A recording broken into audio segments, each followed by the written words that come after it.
Vamos mergulhar hoje num tema fascinante, usando o Brasil como um grande estudo de caso, a epidemiologia. A gente vai tentar entender como um país tão grande e complexo lida, ao mesmo tempo, com desafios de saúde que parecem vir de épocas completamente diferentes. Para começar, vamos direto ao ponto. O problema central que o sistema de saúde brasileiro encara hoje é como se ele estivesse lutando uma guerra em duas frentes, e ao mesmo tempo. E é exatamente essa a pergunta que vai guiar a nossa conversa. Por que isso acontece? Entender essa questão é a chave para desvendar uma das maiores crises de saúde pública da atualidade. Então, aqui está o coração do problema. De um lado, temos as chamadas doenças crônicas, sabe? Doenças do coração, câncer, diabetes, que são mais comuns em populações que estão envelhecendo. Mas, do outro lado, doenças infecciosas como o dengue, chagas e HIV continuam sendo uma ameaça enorme. O nosso Sistema Único de Saúde, o SUS, tem que dar conta de tudo isso de uma vez só. E para a gente ter uma ideia do tamanho desse desafio mais moderno, olha só esse número. Mais da metade de todas as mortes no Brasil hoje são causadas por essas doenças crônicas. É muita coisa. Só que não dá para focar só nisso, porque ao mesmo tempo, velhos conhecidos, como o mosquito da dengue, voltam com tudo causando epidemias gigantescas. É exatamente isso que os especialistas chamam de dupla carga. É a obrigação de lutar nessas duas frentes sem poder baixar a guarda em nenhuma delas. Ok, o cenário complexo. Então, como a gente começa a entender e principalmente a agir num problema desses? Bom, a resposta está numa ciência que funciona quase como um detetive, a epidemiologia. A epidemiologia é a nossa grande protagonista aqui. Em vez de olhar para uma única pessoa doente, ela olha para a população inteira. O objetivo é encontrar padrões, entender por que as doenças aparecem e se espalham do jeito que se espalham. Para ficar bem claro, pensa assim. A medicina clínica, aquela do consultório, quer saber como tratar a doença de uma pessoa que já está na sua frente. Já a epidemiologia dá um passo atrás e pergunta: peraí, por que esse grupo de pessoas ficou doente para começo de conversa? É uma mudança de foco total. E toda essa investigação parte de duas ideias centrais. Primeiro, as doenças não acontecem por acaso. Não é uma questão de sorte ou azar. E segundo, se a doença não é aleatória, então existem fatores, causas específicas, que os epidemiologistas chamam de determinantes, que explicam por que certas pessoas ou comunidades adoecem mais que outras. Agora que a gente já tem essa lente da epidemiologia, vamos usá-la para olhar a história recente do Brasil. Porque para entender essa dupla carga de hoje, a gente precisa voltar um pouquinho no tempo.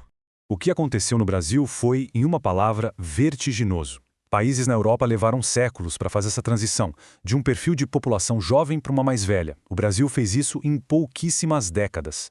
A população envelheceu num piscar de olhos, e o sistema de saúde teve que correr para se adaptar a uma realidade completamente nova. E essa frase do pesquisador Júlio Frank é simplesmente perfeita. Ela resume a situação do Brasil. Ele diz que, por aqui, as fases da transição epidemiológica não aconteceram uma depois da outra. Elas se sobrepuseram, se acumularam, e é isso que ele chama de modelo polarizado prolongado. A primeira característica desse modelo é justamente essa superposição. As doenças crônicas, tipo diabetes e hipertensão, explodiram com o envelhecimento da população. Mas as doenças infecciosas, que deveriam ter ficado para trás, continuaram ali, firmes e fortes. Uma coisa não substituiu a outra. Elas passaram a coexistir. O segundo ponto é o que se chama de contratransição. O nome é um pouco técnico, mas a ideia é simples. É o retorno de doenças que a gente achava que já estavam controladas. É o caso clássico da dengue, que volta ano após ano. É como se a saúde pública em alguns momentos andasse para trás. Terceiro, essa transição se tornou prolongada. Ou seja, essa situação de ter os dois tipos de doença ao mesmo tempo não é só uma fase passageira. O Brasil ficou, de certa forma, preso nesse cenário misto. E essa se tornou a nova realidade permanente a ser gerenciada. E por fim, o ponto talvez mais dramático de todos: a polarização. Isso significa que dentro de um mesmo país, a gente tem realidades de saúde completamente opostas. Problemas de saúde de países desenvolvidos, como obesidade e certos tipos de câncer, convivem lado a lado com doenças ligadas à pobreza, como tuberculose e chagas. A desigualdade social do Brasil se reflete diretamente no corpo das pessoas. Certo, o diagnóstico do problema está feito. Mas a epidemiologia não serve só para descrever o caos. Ela também oferece um caminho, um roteiro claro para a ação. Afinal, não adianta só entender as causas. A gente precisa agir sobre elas. A epidemiologia trabalha com esse conceito de história natural da doença. Pensa na jornada completa de uma doença, desde antes de ela começar até o seu desfecho. E é olhando para essa jornada que a gente consegue planejar intervenções estratégicas em cada etapa. E essa estratégia se divide em 3 níveis. A gente pode atuar na prevenção primária, para evitar que a doença sequer apareça. Vacinas são o melhor exemplo. Na secundária, quando a doença já começou, para diagnosticar cedo e tratar logo. E na terciária, para lidar com as consequências e dar mais qualidade de vida para quem já tem um problema crônico. Para fechar o nosso raciocínio, vamos ver que as soluções mais poderosas talvez nem estejam nos hospitais ou nos postos de saúde. Elas estão em entender e mudar as causas mais profundas que geram saúde e doença na nossa sociedade. Esse modelo visual é fantástico. Ele mostra que a nossa saúde é resultado de várias camadas. Começa com a gente, nossos hábitos, nossa genética, mas logo vem as camadas da comunidade onde vivemos, das condições de trabalho, do acesso à educação, saneamento, moradia. Tudo isso, que chamamos de determinantes sociais da saúde, tem um impacto gigantesco em quem fica doente e quem permanece saudável. E isso não é só teoria, não.